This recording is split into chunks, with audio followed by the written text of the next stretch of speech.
Hello বন্ধুরা, তো এইদিকে দেখো আমার সোনা পাপা দিদা মানে সোনা পাপা ষষ্ঠী পুজোতে কি নিয়ে এসেছে।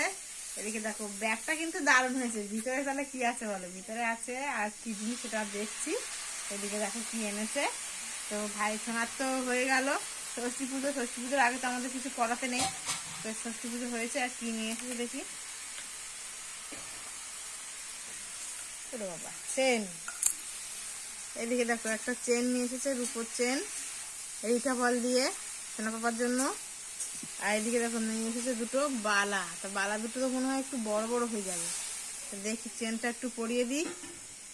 টুকু বাবা, আমার টুকু বাবা শুয়ে আছে কোলে, আর জেগে আছে, জেগে থাকে না সবসময়। তো দেখি আর জেগে আছে, একটু পরিয়ে দেখি। বাবা খুলে দেবো, গরম প্রচুর আমাদের এখানে, গরম। ও বাবা, ও না না না না না না না না না, তুমি কান্না করলে হবে না বাবা, একদম কান্না করলে হবে। উফ, আর এই বালাটা খুলবো, নিয়ে কি করে খুলবো?